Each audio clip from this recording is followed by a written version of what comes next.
Hello, my people at Redemption Chapel. Pastor Rick here with another episode of Ask Pastor Rick. Keep the questions coming. These have been some great questions, and I'm loving tackling these for you. Here's today's question. How do we as Christians reconcile the biblical age of the earth, thousands of years, with the modern scientific age of the earth, millions of years, based on radioactive isotope dating? There's a big difference there. Which one is way off base? That's the question. And you'll notice I put their parentheses in and their quotes. Those are in the original question. Couple things. First of all, I don't want to assume that science has completely settled on their answer to the age of the earth. So radiocarbon dating has had flaws and errors at times and has made mistakes. And so it's not like you can go to a scientist and say, hey, give me the exact age of the earth. They won't always agree. As well, there are different scientific ways of measuring the age of the earth. So it's not necessarily settled on the scientific end. And by the way, even if it were, we have to acknowledge sometimes science gets it wrong. Science at one time believed the Earth is unquestionably the center of our solar system. Oops, no, it's not. At one time, science said the Earth is unquestionably flat. Oops, no, it's not. Science gets it wrong at times. So I don't want to assume that science is inerrant or immutable. They are neither of those. Okay, now we go over to the biblical side.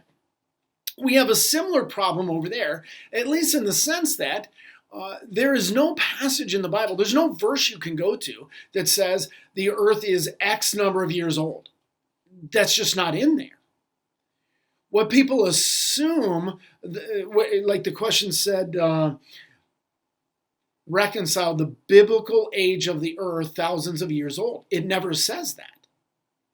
But the way people get to that is they take the generations as listed throughout the scriptures, primarily the Old Testament, and they add up those generations and they come at a number, and then they add since the time of Christ on earth and hit equals, and we get 6,000, roughly 6,000 years.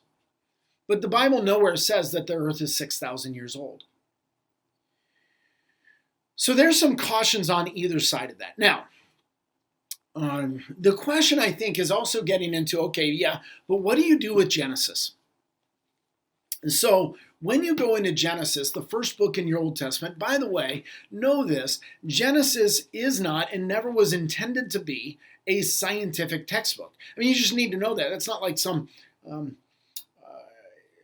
going back into the history of it. What's the revisionist history? There's no revisionist history going on here. Look, God didn't have Moses record Genesis and God's thinking, this will be a good science textbook someday. Like, that was never in his mind. But we do believe whatever the Bible affirms as true is true.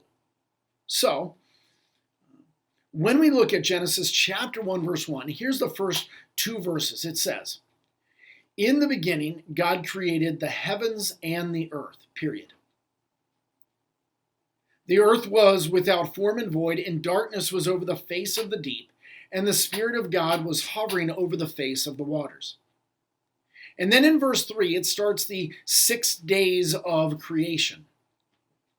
Now, there are a couple different theories from scholars on how to deal with the Genesis account of creation. One is that it is 6 literal 24-hour periods. And therefore, then you start the counting of the generations and you end up with a young earth theory, 6,000 years old. But another theory is the day-age theory, because when it talks about the days of creation, that Hebrew word for day can also mean an age or an era. We use it that way at times. Like, hey, back in my day, I mean, back when I was young, back in that era. See, so sometimes we use day to mean an non-specified amount of time. So there are some who believe that the Hebrew word day there is those 6 days. Those are 6 long periods of time. And again, we have no idea how old the earth is. I'm not as compelled by that personally.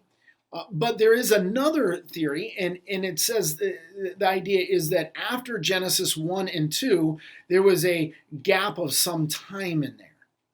So that God created, in the beginning, God created the heavens and the earth, period. There's creation done. And then there's some passage of time, and then the 6 literal 24-hour periods of time, days, were days in which God ordered or named and blessed things. And so what you could have is a very old earth, but 6 literal 24-hour periods of time of God ordering and naming. So what? What do we do with this? On the one hand, as I was talking with Pastor Jared about this earlier today, he pointed out, like, it doesn't matter. Like, the age of the earth is, for me as a Christian, not a really big deal. I believe the Genesis account is true. I believe God is true. I believe man has sinned. I believe Christ came. He died. He rose. The evidence is there for the resurrection. Absolute. Those things are true. So if the earth is millions of years old, those things are still true. If the earth is 6,000 years old, those things are still true. It's not a huge issue for me. I also want to acknowledge that the Bible doesn't say emphatically this is how old the earth is. So I'm okay there. But I also want to hold on to the fact that science is not inerrant and it's not immutable. So I also don't have a problem there. So for me, there's some of my thoughts on that question, which was a very, very good question. Thanks so much for asking it. Hope it was a blessing to you. Hope you have a great day. Keep the questions coming. Thanks.